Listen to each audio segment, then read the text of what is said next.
주님이 주신 말씀을 나누도록 하겠습니다. 잠시 기도하고 말씀을 나누겠습니다. 주님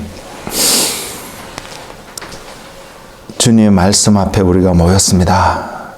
주의 음성을 듣게 하시며 깨닫게 하시며 이 말씀이 우리의 영의 양식이 되어져서 또 성장되어가는, 성숙되어져가는 은혜가 있는 시간이 되게 하옵소서. 주님 말씀하옵소서. 예수님 이름으로 기도드렸습니다. 아멘. 에베소서 3장입니다. 에베소서 3장 6절 말씀입니다.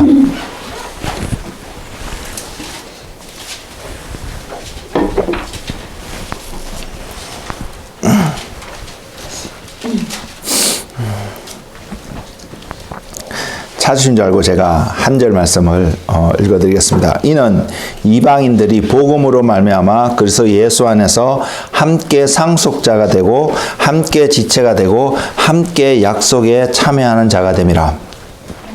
아멘. 제가 이 말씀을 받고 묵상하면서 처음에 제목을 함께 약속에 참여하는 자라고 붙였는데 말씀을 준비하다 보니까 제목을 다르게 바꾸게 되었습니다. 그 바꾼 제목이 뭐냐면 하나님의 신비라고 제목을 붙였는데 한번 잘 들어보시고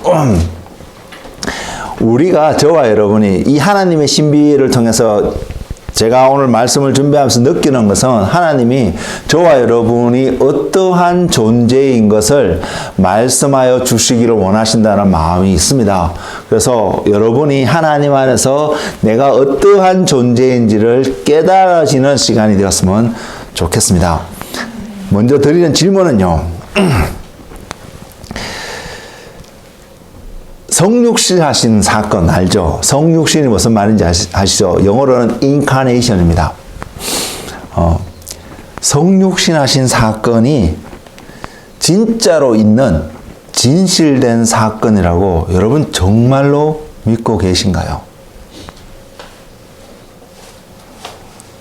왜 손을 들다가 봤는지 저는 이 질문을 찍으면서 저는 사랑이에게 질문하고자 생각했습니다. 사랑이는 온유도 마찬가지고요. 왜 아이들이 대답하기가 더 쉽게 대답하니까 이렇게 질문을 던지는 건데 주님이 인간의 몸을 입고 이 땅에 오신 사건이 진짜로 있는 사건이라고 믿고 있는지 궁금합니다. 온유는 고개를 끄덕끄덕 하는데 사랑이는 고개를 이렇게 하네요. 사랑이는 제가 예상하기를 이렇게 생각합니다. 글쎄요? 라고 대답하지 않을까 이렇게 예상을 했는데 아직 아무런 대답을 없는데 모르겠습니다. 그의 머릿속에서 마음속에서는 이 사건을 분명히 어떻게 해석하고 정의를 내리고 있는지 여러분은 어떤지 모르겠습니다. 한번 잘 들어보시기 바랍니다. 우리는 분명히 이거 안에 있기 때문에 온유가 고개를 끄덕하듯이 여러분은 또 다 동의가 되어지고 분명히 믿고 있다고 분명히 여러분은 생각하실 것이고 저 또한 우리 모두는 이곳에 있는 모두는 바로 그것을 진실로 믿고 있다라고 믿습니다. 그게 뭐 부정하지는 않습니다. 그럼에도 불구하고 주님이 깨닫게 하시고 생각하게 하신 내용들을 나눌 텐데 여러분 들어보시면서 한번 잘 생각해 보시기 바랍니다. 우리가 살아가는 이 세상에 수많은 미스테리들이 있습니다. 과학적으로도 어떠한 논리적으로 철학적으로도 풀지 못하는 수많은 그러한 미스테리들이 있습니다. 그리고 존재하고 그것이 실제적으로 존재하는 것이 있습니다. 그 내용들 중에 여러분들이 리스트를 뽑을 수 있지만 세대 7대 불가사리 뭐 이렇게 표현하면서 이러한 것들 중에 그러한 것 중에 하나라고 표현하고 있는 것들이 분명히 있습니다. 그 모든 미스테리한 사건들을 다 모아갖고요. 나열을 하다 보면 뭐 어떤 것은 정말로 미스테리 순서를 이 1번부터 몇 가지가 됐던 끝에까지 번호를 정도에 따라서 아마 어떤 기준을 갖고 매길 수 있을 텐데 그 가운데 가장 최우선순위로 이것은 어떠한 경우에도 인간의 지혜와 이성과 두뇌 뭐 어떠한 논리, 지식, 학문으로도 풀 수 없는 미스테리를 하나 뽑으라면 여러분 무엇을 선택하실지 모르겠지만 저는 성육신하신 사건이라고 분명히 말씀드릴 수 있다고 생각합니다. 이 말은 어떻게 들릴 수 있냐면 여러분이 갖고 있는 이성, 여러분이 가지고 있는 논리, 여러분이 갖고 있는 감정, 여러분이 갖고 있는 온갖 인간의 삶 속에서 인간을 표현하고 있는 모든 표현 속에 드러나고 있는 모든 것들로도 이해할 수 있는 사건이 아니라는 사실입니다. 그리고요, 증명할 수가 없습니다. 이 말은 어떤 의미냐면 적어도 지금 21세기 산 우리 앞에 눈으로 세상 사람들 앞에 이 사건이 진실이라고 구체적으로 어떤 것을 드러내 갖고 보여줄 수 있는 실제적인 에비던스가 없다라고 표현할 수 있는 사건입니다. 우리의 육신과 우리의 육신의 눈으로 이성으로 설명되어지고 이해될 수 있는 사건이 증거들이 없다라는 사실입니다. 저는 고등학교 다닐 때에 이 질문 앞에서 고민을 좀 했었습니다.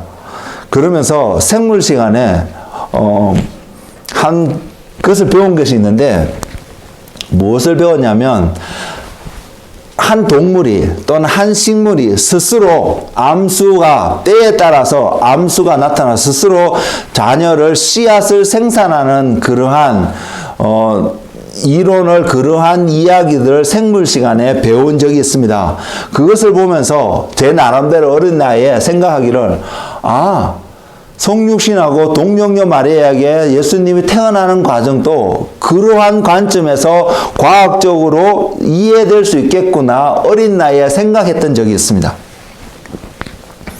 그러면서 하나님이 동정녀 마리아에게 탄생하신 예수님의 모습, 제가 오늘 설명드리고자 하는 성육신하신 모습도 우리가 지금은 잘 이해하지 못하지만 과학적인 영역 속에서 논리적인 영역 속에서 이성적인 영역 속에서 설명되어질 수 있는 부분이 있지 않을까 생각했던 적이 있습니다. 그러나 저는 지금 분명히 말씀드리지만 우리의 이성으로 논리로 과학으로 설명할 수 있는 사건이 아니라는 것입니다. 세상에서는 분명히 이러한 사건들을 미스테리라고 표현하지만 아무리 발전을 해도 기술이 발전해도 이것만큼은 절대로 풀지 못할 거라고 믿습니다. 왜냐하면 이것은 이성의 영역, 육신의 영역에 속한 것이 아니라 영의 영역에 속한 일이기 때문입니다. 영적인 일이기 때문에 속하는 것입니다. 그래서 우리가 지금은 나름 이해된다고 표현할 수도 있겠고 우리가 이것을 알고 있다, 사실이라고 말씀을 하실 수 있겠지만 우리가 이것을 그렇게 사실이고 이해된다라고 표현할 수 있는 근거는 우리가 이 사건을 믿을 수 있기 때문입니다. 믿기 때문입니다. 그리고 이것은 내 안에 어떠함이 믿을 수 있도록 우리를 만든 것이 아니라 하나님으로부터 주어진 그 믿음이 우리로 하여금 그것을 믿을 수 있게 만들고요. 증명되어질 수 없음에도 불구하고 이런 식으로 세상의 어떤 관점으로 증명되어지는 사건이 아님에도 불구하고요. 또 심지어는 그것에 대해서 그것을 부정하게끔 하기 위해서 수많은 박해와 고난과 역경이 있음에도 불구하고 많은 사람들이 또한 이것을 사실이라고 선포하고 지켜오고 있다는 사실입니다. 그리고 저와 여러분도 기회가 주어진다면 그러한 사람이 될 수 있기를 원합니다. 지금은 환경이 좋기 때문에 어떠한 상황 속에서 쉽게 이것을 믿는다라고 이것이 사실이라고 표현은 하실 수 있겠지만 그러지 못하는 환경 속에서도 성육신하신 그 사건은 그냥 미스테리고 전설이 아니라 실제적으로 일어났고 그것으로 인해서 우리에게 어떠한 삶이 발생하고 있는지를 과학적이고 논리적으로 증명하지 못한다 할지라도 이것은 사실이라고 말씀할 수 있는 한 분 한 분이 되기를 주님의 이름으로 축복을 드립니다. 그래서 내릴 수 있는 한 결론은요. 성육신하신 사건을 믿을 수밖에 없는 그 이유가 되고 결론이 되는 한 중요한 진리는 이것은 하나님으로부터 왔기 때문입니다. 하나님이 행하셨고 하나님이 완성하셨다는 그 사실 외에는, 즉 하나님이 계시다라는 그 명제, 그 진리 외에는 도저히 설명할 수가 없는 하나의 진실된 사건이었고 현실이었습니다. 우리가 보게 되는 부분입니다. 그래서 우리가 예수님이 성육신하신 그 사건을 진짜 믿음으로 온전히 깨달아 알 수 있는 그런 은혜가 있기를 원하고요. 이것을 알 때에 또한 하나님께서 저와 여러분을 어떻게 부르셨는지를 깨달을 수 있기 때문에 여러분 그 은혜가 충만하기를 원합니다. 지난 금요일에 저는 분명히 주님께서 왜 우리를 주님의 몸된 교회라고 부르신 이유에 대해서 한 3가지에 걸쳐서 간략하게 말씀을 드렸습니다. 그것을 요약하면 먼저는 성령님께서 우리 안에 거하도록 하시기 위해서 우리를 주님의 몸된 교회로 부르셨다고 말씀을 드렸고요. 두 번째는 그리스도께서 믿음으로 말미암아 우리 안에 내주하기 위해서 라는 목적이 있고, 또 세 번째는 하나님의 사람들을 통한 그리스도의, 그러니까 믿는 우리들을 통하여서 주님의 하나님의 충만함이 세상 가운데 온전히 드러나게 하기 위해서 우리를 주님의 몸으로 부르셨다는 사실을 말씀을 드렸습니다. 그 에베소서 3장 16절 이하에서 내용을 갖고 잠시 말씀을 드렸는데, 이 우리의 부르심, 저와 여러분이 주님의 몸으로 부르셨다는 이 사건은, 이 부르심이 진실된 이 명제는 또한 주님이 성육신하신 그 미스테리 속에서도 발견되어지고 표현되어질 수 있는 하나의 미스테리라는 것을 오늘 제가 여러분 앞에 설명드리기를 원합니다. 자, 먼저 주님이 성육신하신 사건은요, 어느 누구도 모방할 수 없는 사건입니다. 하나님은 창조하시는 분이시기 때문에 이것을 하실 수 있는 분이신데, 그러나 이 하나님의 창조의 것들을 왜곡하고 변경해서 우리로 하여금 온전치 않은 것들을 믿게끔 만드는 존재가 있습니다. 그것이 우리가 사단이라고 부르고 마귀라고 부르는데, 이 마귀는 모방하는 자입니다. 모든 것을 다 모방할 수 있는, 정말 우리보다는 능력 있는 초자연적인 존재인 것은 사실인데도 불구하고 결코 모방할 수 없는 것 중에 한 가지가 바로 이 성육신하신 사건입니다. 마귀는 이것을 모방할 수 없습니다. 그리고요, 이 성육신하신 사건을 가만히 보면 주님께서 저라는 사람에게 나타나셔서 주님의 몸을 드러낸 것이 아니었습니다. 주님께서 육신이란, 완전히 새로운 한 육신이란 몸을 가지고 이 땅에서 태어나신 사건인데, 그래서 그 육신은 죄가 없는 육신이라는 사실입니다. 주님이 사람의 몸을 통해서 탄생하셨지만, 육신을 얻고 이 땅에 오셨지만, 주님은 저와 여러분과 전혀 다른 죄가 없는 존재라는 사실입니다. 이런 차원에서 마귀는 절대로 모방할 수 없는 하나의 하나님의 미스테리오 중에 미스테리인 사건이 성육신 사건이고, 하나님이 아니시면 절대로 행할 수 없는 사건입니다. 먼저는 이것을 하나 보시기를 원하고요. 그 다음에 또 하나의 미스테리는 건 뭐냐면, 그 주님께서 이제는 죄 가운데 살아갈 수밖에 없는 저와 여러분의 몸 가운데 머물기를 원한다는 것입니다. 우리의 육신삶, 우리의 삶 속에서도 예수 그리스도가 온전히 드러날 수 있게끔 주님의 계획이 있다라는 사실. 그래서 저와 여러분을 하여금 주님의 몸으로 부르셨다는 사실입니다. 그래서 우리가 주님과 연합되어 줄 수 있는 어떠한 길을 열어놓으셨다는 사실을 여러분이 볼 수 있기를 원합니다. 이것도 세상의 지혜와 세상의 논리와 과학으로 설명할 수 있는 것은 아닙니다. 그러나 이것을 모방하여서 이것을 왜곡되게 표현하고 있는 마귀의 방법이 있습니다. 어떤 부분이냐면, 우리의 몸은, 우리의 육신은, 또한 우리의 영은 궁극적으로 무엇을 담아내는 그릇이냐면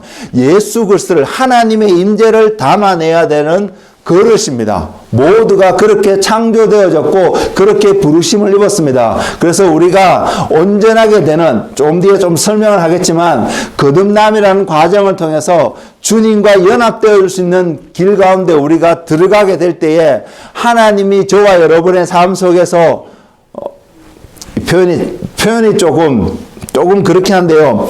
하나님이 우리의 삶 속에서 담겨져서 우리라는 그릇 속에서 하나님의 모습, 여러분의 육신의 눈은 저의 모습을 보겠지만 저의 삶을 통해서 하나님의 모습이 드러나게끔 저를 부르셨고, 또한 저는 여러분을 바라보고 여러분 스스로를 바라보면서 여러분의 각자로 불려지는, 이름으로 불려지는 그 육신의 삶의 모습 속에서 예수 그리스도의 모습이 드러날 수 있게끔 하나님이 우리 모두를 이렇게 부르셨습니다.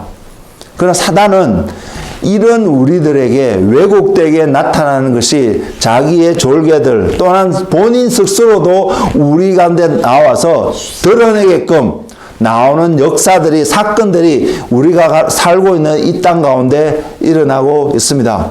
어떤 의미에서는 무당들이 신내림을 받는다고 표현되어진 이런 표현들조차도 사단이 모방해서 하나님이 우리에게, 하나님은 신이시잖아요. 그분이 우리에게 거하시고 내주하시는 그러한 아름다운 온전한 모습이 사단이 그러한 용어로, 그러한 표현으로 왜곡되어져서 신에 대한, 하나님에 대한 잘못된 개념을 갖도록 만들고 있다는 사실을 우리는 볼 수 있습니다. 그리고 또 한 가지는요. 또 한 번에 또 하나의 미스테리는, 이제는 사람인 우리가 죄 가운데 살아갈 수밖에 없고 죄 가운데 태어나서 죄 가운데 죽을 수밖에 없는 우리가 예수님의 몸을 이룰 수 있다는 미스테리가 있다는 사실입니다.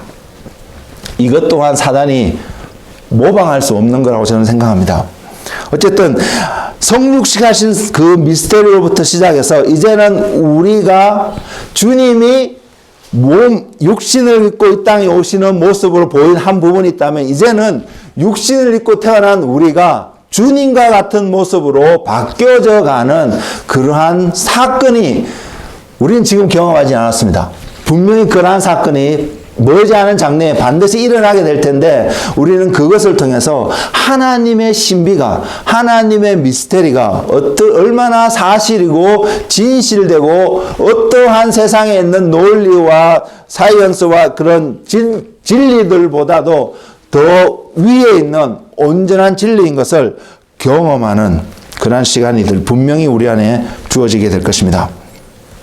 그래서 저와 여러분이 그러한 존재로 부르심을 입었다는 사실입니다. 우리의 존재 자체는, 그리스도인이라고 부르는 우리의 존재 자체는 세상에서 어떠한 논리와 이성과 그런 것으로, 지식으로도 설명되어 줄 수 없는 하나님의 신비로 둘러싸여졌고, 세상 가운데 이것이 드러나는 그런 시점 가운데 있다는 사실을 우리가 바라볼 수 있기를 원합니다.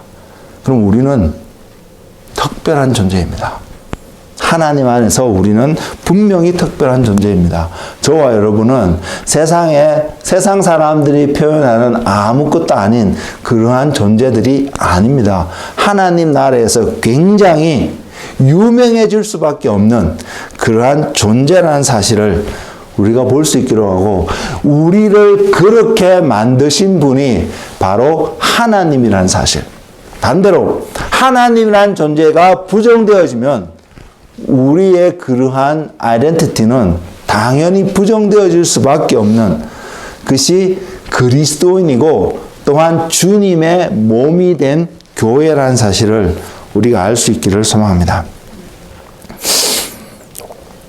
거룩하신 주님은, 성육신이라는 것이 왜 미스테리냐면요, 거룩하신 주님은 하나님을 표현할 수 있는 최고의 인간에게 주어진 단어는 거룩함입니다.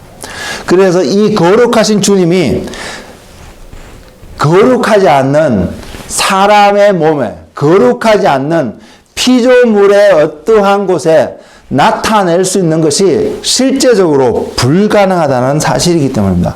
가능한 일이 아니기 때문입니다. 도저히 이해할 수 없는 사건이기 때문입니다. 근데 하나님의 전능하심이, 하나님의 어떠한 것이 이것을 가능하게 하였기 때문에 이것은 미스테리일 수밖에 없습니다.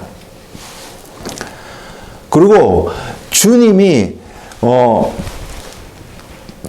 저와 같이 죄를 갖고 있는 육신의 몸에 오실 수 없던 것, 이유는 주님이 거룩하시기 때문에 오실 수 없기 때문에 어떤 의미에서 저와 여러분 이해를 돕기 위해서 이렇게 표현을 하겠습니다.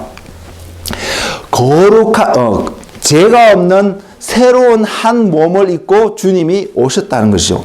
그래서 주님이 우리가 똑같은 사람입니다. 완전히 우리하고 먹고 입고 자고 필요할 때는 화장실에도 가야 되는 게 주님의 몸이셨을 것입니다. 그럼에도 불구하고 우리하고는 완전히 구별될 수밖에 없는, 왜? 우리는 태어나면서부터 죄 가운데 태어났지만 주님은 태어나는 순간부터 죄하고는 전혀 관계없는 그러한 분이셨기 때문에요. 그것이 성육신하신 주님의 몸이셨다는 사실입니다. 그것이 하나님이 말씀하시는 미스테리였습니다. 그래서 거룩하신 주님이 표현하자면 선택할 수밖에 없는 육신의 몸은 죄가 없는 육신의 몸으로 이 땅에 오셔서 이제는 우리와 연합이 되어져야 하기 때문에 우리의 죄 문제를 해결하시는 자리에 가셔야 했다는 것입니다. 우리가 너무나 잘 알고 있듯이 이 문제를 해결하기 위해서 주님이 가셨던 길이 십자가였습니다. 그리고 그 십자가를 통해서 저와 여러분은 이제는 새로운 사람이 될 수 있는 그 기회가 활짝 열렸다는 사실을 우리는 지금 보고 있습니다. 우리의 죄 문제가 해결되었다는 거라는 말입니다. 우리는 이것을 너무나 잘 알고 있습니다. 근데 이것이 미스테리라는 사실입니다. 이것이 하나님의 신비라는 것입니다. 우리의 논리와 과학으로 설명할 수 없는 것입니다. 어떻게 한 사람이 이 땅에 태어났는데 하나님이 육신의 가운데 입고 오셨다는 사실을 제외하더라도 한 사람이 태어났는데 그 사람 안에 세상 모든 인류의 죄가 다 전가되어질 수 있단 말입니까? 이것은 논리로 설명할 수 있는 부분이 아닙니다. 그러나 우리는 목숨 걸고도 지킬 수 있는 진리라고 우리는 믿고 있습니다. 왜? 믿음이거든요. 그것이 믿음입니다. 그래서 이 믿음은 하나님께로부터 왔다라는 사실입니다. 하나님이 아니고는 우리가 절대로 믿을 수 없다는 사실입니다. 십자가의 사건은 역사적인 사건입니다. 그러나 이 역사적인 사건을 받아들이고 안 받아들이는 것은 우리 안에 하나님으로부터 그 믿음이 주어지고 안 주어지고에 따라서 결과가 다를 수 있다는 사실을 우리는 보기를 원하고, 저와 여러분이 그 사건을 해서 이 시간 이곳에 모여서 내가 그리스도인이 되고 내가 주님의 몸이 되어질 수 있다는 그 사건은 세상에 설명할 수 없는 하나님의 신비스러운 역사가 저와 여러분 오늘 이 자리에 있다는 사실, 그것이 우리의 존재라는 사실을 기억하는 우리가 되었으면 좋겠습니다.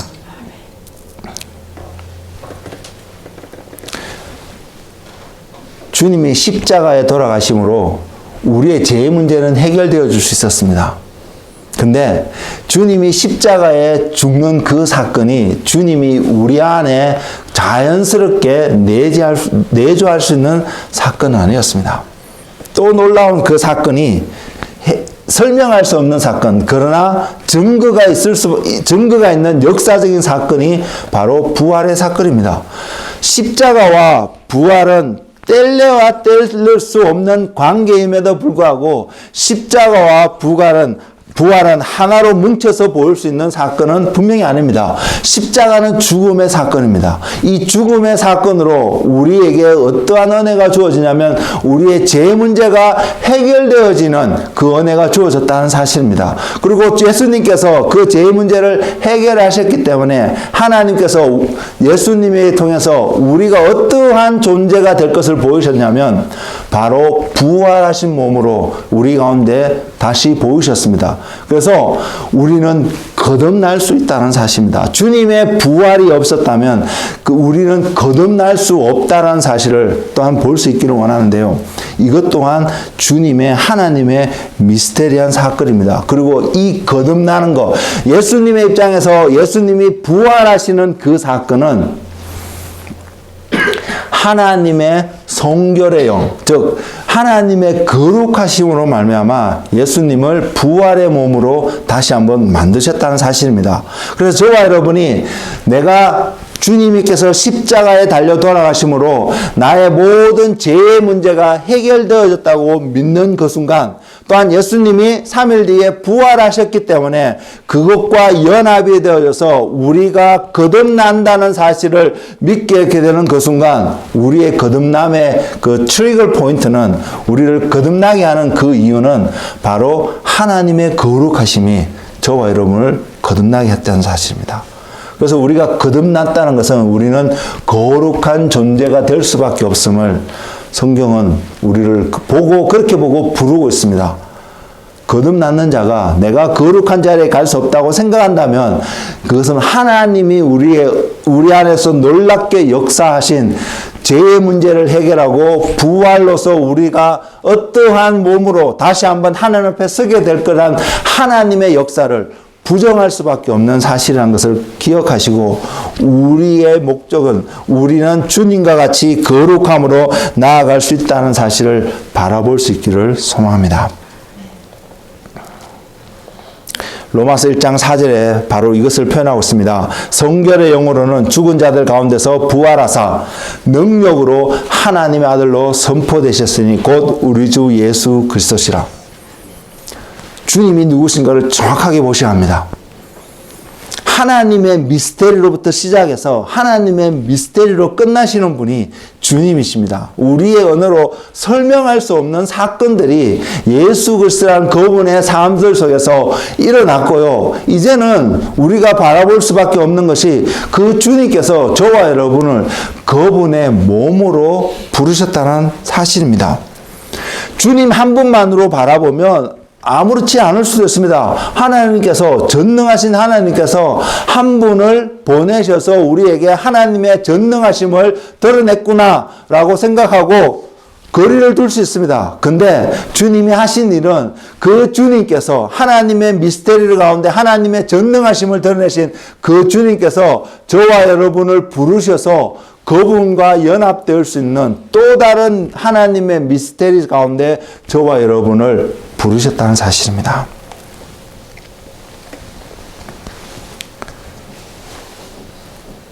그리고 주님은 그러한 주님과 연합된 자를 교회라고 부르십니다. 또한 교회를 형제로 부르시고 주님의 몸이라고 부르셨습니다. 그래서 우리는 미스러운 자입니다. 하나님의 능력이 머물 수밖에 없는 영화로운 자입니다. 그래서 베드로 사도가 그렇게 이야기를 하고 있습니다. 선포하고 있습니다. 너희는 왕같은 제사장이고 거룩한 왕같은 제사장이라고 표현하고 있습니다. 거룩한 백성이라고 표현하고 있습니다. 그래서 베드로가 주님이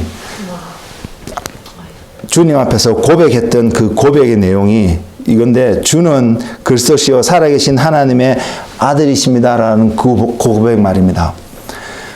베드로가 어떻게 이것을 알 수 있었을까요? 하나님의 신비였던 그것을 베드로가 어떻게 알고 고백할 수 있었고, 저와 여러분은 어떻게 알고 주님이 바로 그러한 분인 것을 고백할 수 있었을까요? 하나님이 아니고서는 설명할 수 없는 고백이었다는 사실. 우리는 그것을 고백하는 사람이라는 것을 우리가 깨달았으면 좋겠습니다.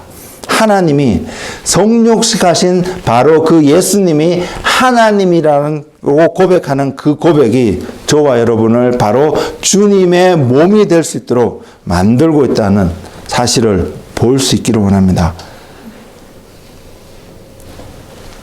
베드로가 주님이 행하신 그런 기적들을 바라보고 이런 고백을 하지 않았음을 분명히 우리는 알 수 있습니다. 성경은 주님은 분명히 말씀하고 있습니다. 바요나 시몬아, 네가 이렇게 말한 것은 하나님께서 너로 하여금 알게 하셨다고 성경이 분명히 이야기하고 있기 때문입니다. 또한 이것은 사도 요한이 고백했던 우리가 그의 영광을 보니 아버지의 독생자의 영광이라고 표현한 그 영광의 모습입니다.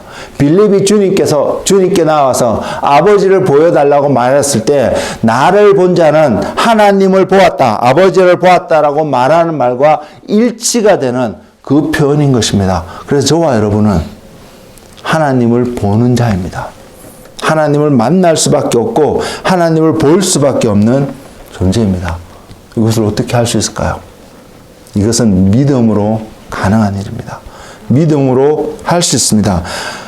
어떤 것으로 깨달아 알 수 있고 배워서 인지할 수 있는 사건이 아니라는 사실입니다. 그래서 저와 여러분은 이 땅에서 살아갈 때에 그리스도의 몸으로 살아갈 때에 우리가 삶을 살아가는 가장 중요한 토건이 믿음이라는 사실을 우리가 인식했으면 좋겠습니다.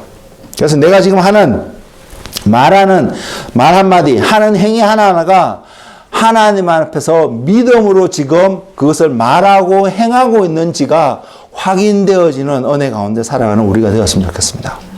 세상의 지혜로 살아가는 삶이 아니라 하나님의 지혜, 믿음으로 살아가는 우리가 되기를 원합니다. 그래서 우리가 믿음의 사람이 되어지고 그리스도의 몸이 되어지고 주님께서 말씀하셨듯이 바로 교회라고 부르심을 입을 수 있는 그 삶 속에서는 두 가지 것이 고백되어집니다. 두 가지 것이 선포되어집니다. 그것이 바로 첫째는 주님이 나의 주권자라는 사실이 선포되어진다는 사실입니다. 이것이 우리의 고백입니다. 그리고 두 번째는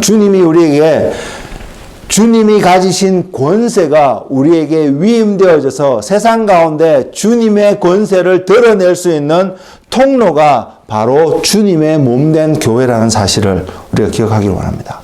우리는 나약한 존재가 아닙니다. 우리가 죄를 지은 것을 인해서 무너져서 넘어져서 좌절하고 낙담하고 그것에 머물 수 있는 그러한 존재가 아니라는 사실입니다. 우리가 주님의 몸이 되어졌고 그 부르심이 있다는 것을 믿게 될 때에 우리는 우리의 주인이 예수님인 것을 세상 가운데 정확하게 표현하는 존재이며 그 주님이 주신 그 권위를 가지고 권세를 가지고 세상 가운데 하나님의 나라를 전파하고 드러내는 그 존재로 부르셨다는 사실, 이것을 기억하는 우리가 되었으면 좋겠습니다. 이것이 주님의 몸된 교회의 가장 중요한 정체성이라고 믿습니다. 이것은 주님이 우리의 주권자이다. 주님이 우리의 권위자이다라는 사실입니다. 권위자라는 말 속에 많은 이들이 힘들어합니다. 왜? 그 이유를 역사를 통해서 개인의 경험을 통해서 여러분 나름의 갖고 있을 수 있겠지만 그러나 이 권위를 알면 알수록 우리가 어떠한 권위자의 권위 아래에 놓여 있는지 알면 알수록 우리는 세상이 알지 못하는 자유를 평강을 분명히 누리며 살아갈 수 있다는 사실입니다. 그 은혜 가운데 있기를 원합니다. 바로 그 권위 아래 머물 수 있는 우리가 되기를 원합니다. 권위는 우리를 보호하는 테두리를 말하고 있습니다. 권위는 또한 우리가 어떠한 삶을 살아가는지를 정확하게, 다시 표현하면 우리의 정체성을 정확하게 보여주는 중요한 역할을 하는 것이 바로 권위입니다. 저와 여러분이 어떠한 권위자 아래에 놓여 있느냐에 따라서 우리가 무엇을 행해야 되는지가 명확하게 정의 내려진다는 사실입니다. 세상의 시스템 속에서도 우리는 이것을 조금 맛볼 수 있습니다. 그래서 우리가 주님의 몸이라고 부르심을 입었고 내가 지금 그 몸으로 성숙의 자리로 가고 있다고 믿는다면 우리는 지금 누구의 권위 아래에서 어떠한 테두리 속에서 무엇을 행해야 되는지 분명히 알 수 있다는 사실입니다.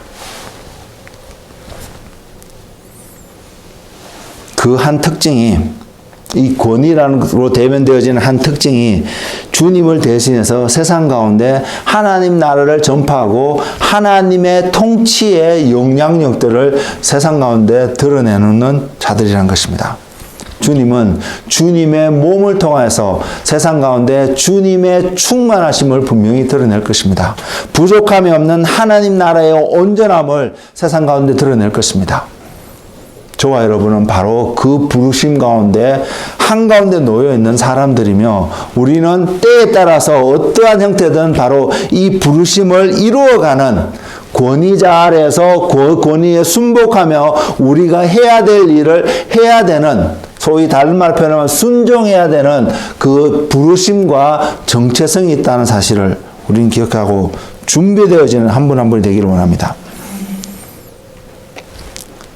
이 하나님 나라를 표현하고요, 대변하고 하나님을 대신해서, 주님을 대신해서 세상 가운데 다스려야 되는 부르심을 입은 주님의 몸된 교회 안에서, 교회는 이 다스리는 자는 스스로 자기 몸부터, 자기의 삶부터 바로 이 다스림의 권위 아래서 증명이 되고 프로브가 되어야 된다고 믿습니다.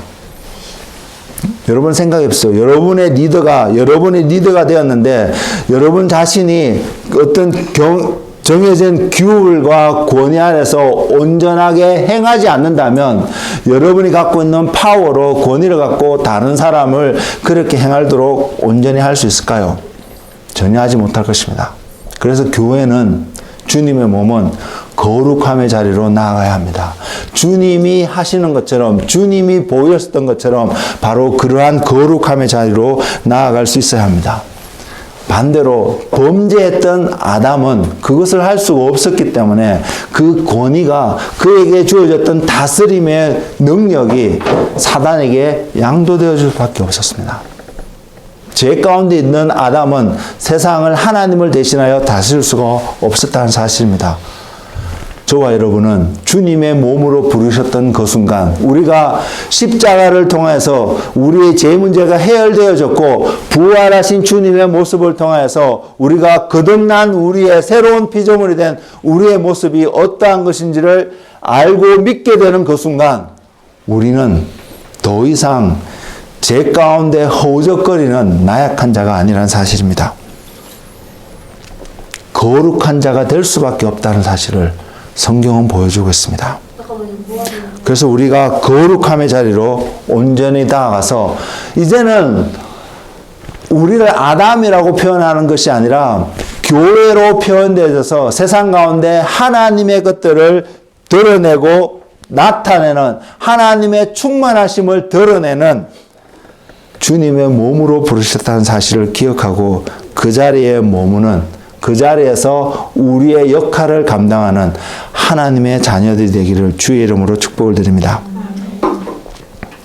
우리는 또한 다스리는 자로 부르심을 입었지만 더 기억해야 될 것은 주님의 다스림 속에 저와 여러분이 온전히 놓여 있다는 사실을 기억하는 우리가 되기를 원합니다.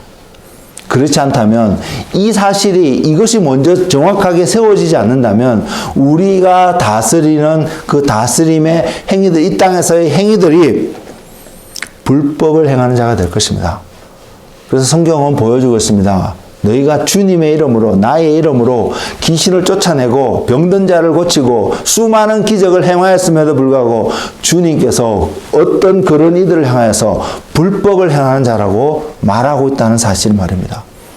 한 가지 분명한 것은 그들은 주님의 권위 아래서, 그들이 어떠한 능력을 주님으로부터 받게 되었겠지만 또한 주님의 이름으로 그 많은 능력들을 행할 수 있었지만 그들이 주님의 권위 아래 온전히 거하지 않았기 때문에 그들은 능력을 행하는 일, 즉 다스리는 일을 행하였음에도 불구하고 하나님으로부터 결과적으로 불법을 행하는 자라고 명함을 받을 수밖에 없었다는 사실을 우리는 기억하고, 우리가 지금 주님의 권위 아래 온전히 놓여 있는지가 늘 점검할 수 있는 그 은혜가 우리 가운데 있기를 원합니다.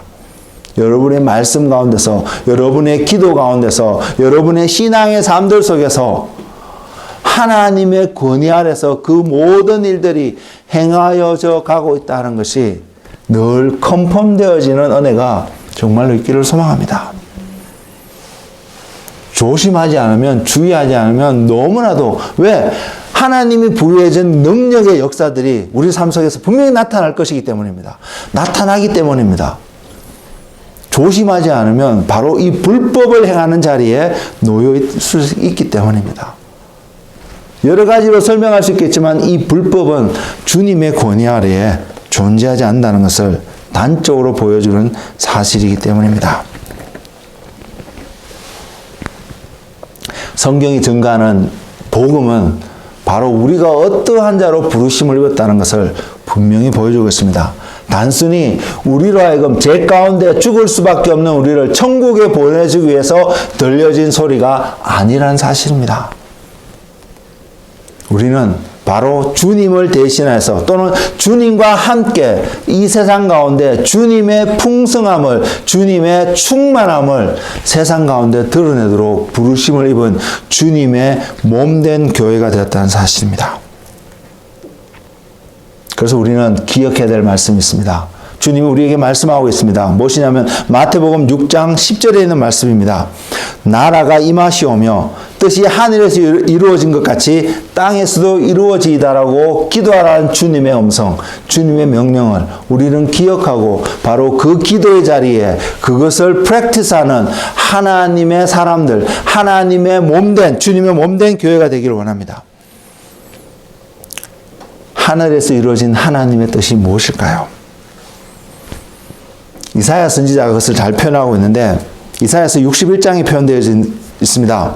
가난한 자에게 아름다운 소식을 전하게 하려 하심이라. 나를 보내사 마음이 상한 자를 고치며 포로된 자에게 자유를, 갇힌 자에게 노임을 선포하며 여호와의 은혜의 해와 우리 하나님의 보복의 날을 선포하여 모든 슬픈 자를 위로하되 무릇 시온에서 슬퍼하는 자에게 화관을 주어 그 죄를 대신하며 기쁨의 기름으로 그 슬픔을 대신하여 찬송의 옷으로 그 근심을 대신하고 그들이 의의 나무 곧 여호와께서 심으신 그 영광을 나타낼지라 일컬음을 받게 하려 하심이라.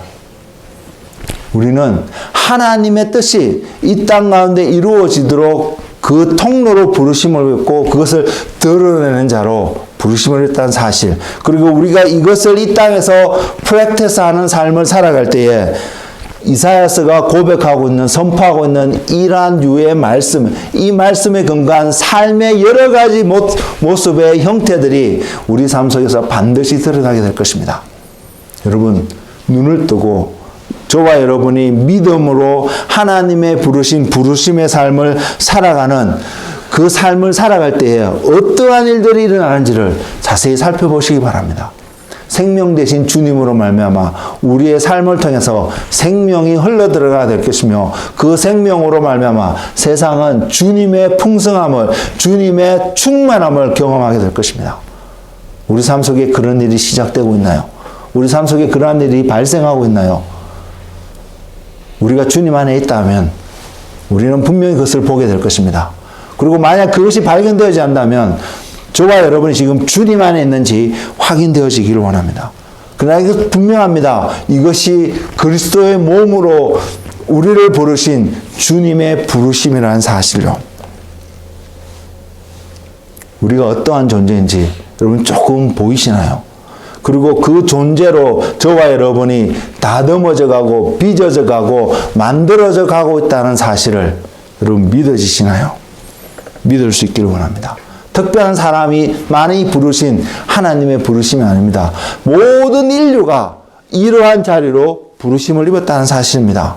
그래서 우리는 주님을 믿는 믿음 가운데 우리의 삶이 드려질 때에 주님께서 우리를 바로 주님의 나라로, 주님의 나라를 함께 다스릴 수 있는 자로 분명히 우리를 세워가실 것이며 주님의 충만하심이 저와 여러분의 삶을 통해서 우리의 주변 가운데 분명히 드러나게 될 것입니다. 하나님의 나라는 전진하고 있습니다. 저와 여러분이 준비되든 안 되든 상관없이 그분의 나라는 전진하고 있습니다. 그러면 이 질문을 우리에게 던져야 합니다. 저와 여러분은 지금 그 하나님의 나라와 함께 전진하고 있나요? 이런 분명히 주님과 연합된 자들이 감당할 수 있는 일이라고 믿습니다. 그리고 하나님의 나라는 바로 그러한 자들이 상속받을 것이라고 믿습니다. 죄와 허물 가운데서 죽을 수밖에 없던 저와 여러분을 부활과 영광의 자리로 옮기신 바로 그 주님을 여러분 바라보고 계신가요? 여러분의 눈이 지금 어디를 향하고 계신가요? 주님을 바라볼 수 있는 그 은혜가 넘치기를 원합니다. 만물 안에 우리 가운데 있어서 만물을 충만하기 위해서 우리 가운데서 거처를 삼으시는 그 주님을 바라보시고 그 주님 앞에 우리의 삶을 주님의 거처로 온전히 내어드릴 수 있는 믿음의 한 걸음을 딛는 우리 모두가 되기를 주님의 이름으로 권면을 드립니다. 이것은요, 우리가 그렇게 될 때 어떠한 것을 경험하게 되냐면 바로가 요셉을 바라보고 요셉에게 자기의 인장 반지를 떼어줘서 요셉에게 주면서 이 나라에 너보다 높은 사람은 바로 자신밖에 없다는 것을 선포하는 것과 동일한 사건이라는 사실을 기억하시기 바랍니다. 요셉이 애국과 전역을 다스렸던 것처럼 우리는 바로 그 권위를 가지고 주님의 이름으로 이 세상 가운데 하나님의 것들을 드러내는 그러한 위치에서 가도록 부르심을 받고 할 수 있는 존재라는 사실. 우리는 그 안에서 주님의 몸으로 부르심을 받습니다. 온전한 그래서 주님의 몸이 되는 우리가 되기를 원합니다. 그래서 우리는 이것을 기도할 수밖에 없습니다. 그 기도가 어떤 기도냐면 에베소서 1장 17절에서 19절의 말씀과 에베소서 3장 16절에서 18절 19절에 있는 말씀입니다. 그래서 제가 읽어드리겠습니다. 우리 주 예수 그리스도의 하나님 영광의 아버지께서 지혜와 계시의 영을 너희에게 주사 하나님을 알게 하시고 너희의 마음의 눈을 밝히사 그의 부르심의 소망이 무엇이며 성도 안에서 그 기업의 영광의 풍성함이 무엇이며 그의 힘의 위력으로 역사하심을 따라 믿는 우리에게 베푸신 능력에 지극히 크심이 어떠한 것을 너희로 알게 하시기를 구하노라. 가만히 생각해 보십시오. 우리가 알아야 될 것이 있음을 분명히 말하고 있습니다. 근데 저와 여러분이 그리스도의 몸으로 부르심을 받고 내게 그 부르심이 있다는 걸 믿는 그 순간 우리는 분명히 깨닫게 될 것입니다. 내가 이것을 알아야 되는구나. 이것을 모르고선 이것을 행할 수 없구나. 하나님이 누구신지를 모르고 이것을 행할 수 없구나. 하나님이 우리에게 약속하신 그 기업의 풍성함이 모르고는 우리가 이것을 행할 수 없다는 사실을 우리는 분명히 깨닫게 될 것입니다. 그럼 우리는 기도할 수밖에 없습니다. 하나님께 간구할 수밖에 없습니다. 우리의 정체성이 누군지가 명확하지 않고 자꾸 헷갈리는 어떤 상황 속에 우리가 놓여있게 되니까 바로 온전히 하나님께 나가서 기도해야 될 바로 이러한 내용들을 기도하지 못하니까 받지 못해서 우리 삶 속에서 연약함이 나올 수밖에 없는 이러한 모습을 우리는 반복적으로 경험하고 있다고 생각 들지 않나요? 우리 이제 우리의 정체성을 확립하여서 이것을 정확하게 세워서 돌이키는 하나님이 부르신 부르심의 상을 향해서 달려가는 한 분 한 분 되시기를 주의 이름으로 축복을 드립니다. 다음 구절요. 에베소서 3장 16절에서 19절에 있는 말씀요. 그의 영광의 풍성함을 따라 그의 성령으로 말미암아 너희 속 사람을 능력으로 강건하게 하시오며 믿음으로 말미암아 그리스도께서 너희 마음에 계시게 하시옵고 너희가 사랑 가운데서 뿌리가 박히고 터가 굳어져서 능히 모든 성도와 함께 지식에 넘치는 그리스도의 사랑을 알고 그 넓이와 길이와 높이와 깊이가 어떠함을 깨달아 하나님의 모든 충만하신 것으로 너희에게 충만하게 하시기를 구하노라. 이러한 기도의 응답이 우리 삶 속에 온전히 있기를 소망합니다. 주님은 주님과 온전히 연합되어 줄 수 있는 어린아이를 찾지 않습니다. 주님과 온전히 연합되어 줄 수 있는 신부를 찾고 있습니다. 신부는 어린아이와 같은 자들이 아닙니다. 그는 모든 영역 속에서 주님과 연합될 수 있는 성숙함이 있는 자여야 합니다. 우리는 지금 그것을 향해서 한 걸음 한 걸음 나아가고 있습니까? 우리는 그것을 향해서 나아가야 합니다. 신부는 주님의 생명을 품고 출산할 수 있는 그런 성숙함이 우리 안에 있어야 합니다. 우리는 바로 그러한 몸이 되어야 합니다. 주님의 생명을 태어나게끔 하는 그러한 공동체가 되어야 합니다. 주님의 형상이 드러나는 공동체가 되어야 합니다. 이것은 주님과 온전히 접붙여 있을 때에, 주님의 권위 아래 있을 때에, 주님의 임재 아래 온전히 있을 때에 자연스럽게 나타날 수밖에 없는 현상이라는 사실입니다. 우리가 뭔가를 노력해서 되는 문제가 아닙니다.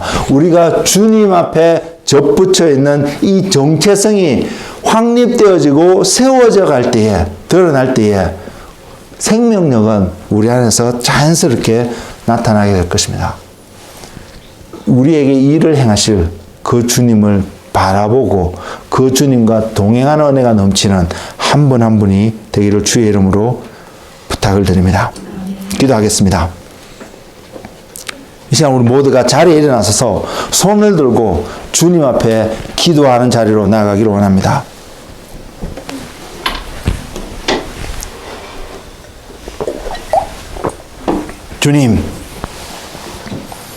주님이 우리를 어떻게 부르셨는지 그 부르심을 바라보며 이 시간 손들고 주님 앞에 나아갑니다. 하늘을 향하여서 주님을 바라보고 나아갑니다. 주님을 향해 손을 들고 나아옵니다. 주님, 우리를 주님의 몸으로 부르신 주님을 찬양하며 이 시간 나아갑니다. 주님이 약속하신 대로 이곳에 주님의 성령으로 온전히 인쳐 주시옵소서. 주님을 향해서 손을 들고 나가는 한 사람 한 사람에게 하늘로부터 임하는 주님의 성령으로 온전히 세워 주시옵소서. 그래서 우리가 주님의 그 영광의 풍성함을 따라 그의 성령으로 말미암아 우리의 속사람의 능력으로 강건하게 하시는 그 하나님을 알게 하시며 그리스도께서 믿음으로 말미암아 우리 마음에 계시게 하시는 그 하나님을 또한 깨닫고 경험하는 시간이 되게 하시며 그래서 우리로 하여금 하나님의 사랑 가운데서 뿌리가 박히고 터가 굳어져서 능히 모든 성도와 함께 지식에 넘치는 그리스도의 사랑을 알고 그 넓이와 길이와 높이와 깊이가 어떠함을 깨달아 하나님의 모든 충만하심으로 충만하게 하실 그 예수님의 충만함이 우리 가운데 온전히 임하게 하여 주옵소서. 그래서 하나님의 영광이 하나님의 생명이 이 땅 가운데서 온전히 드러나서 우리가 주님의 대사가 되어서 주님을 대신해서 세상 가운데 하나님을 드러내는 하나님을 나타내는 그러한 다스림의 역사가 우리의 삶들 속에서 나타나는 주님의 몸된 교회가 되게 하여 주시옵소서. 우리 안에 거하신 성령님의 능력으로 우리를 강건하게 하시옵고 하나님의 영광이 우리가 밟는 땅 곳곳에서 충만함으로 임하여서 모든 창조물이 주님의 충만으로 드러나게 하옵소서. 주님, 우리의 눈에 보이는 이 모임은 너무나도 적은 무리일 수 있겠지만 주님께서 우리에게 주님의 몸으로 부르셨다고 말씀하셨고 주님께서 우리에게 나의 몸으로 너희를 세운다고 말씀하셨기에 주님, 우리의 삶을 이 공동체를 주님 앞에 온전히 올려놓습니다. 주님 임하셔서 성령으로 임하셔서 온전히 세우시며 인치셔서 주님의 영광을 드러내시고 주님의 온전함을 드러나는 그러한 충만함으로 드러내시옵소서. 성령의 그 충만함을 우리에게 허락하여 주옵소서. 주님, 하늘문을 여시고 시간 한 명 한 명에게 안수하셔서 주님의 성령의 충만함이 우리 모두에게 경험되어지는 이 시간이 되게 하옵소서. 임하소서. 주님, 예수님의 이름으로 기도하였습니다.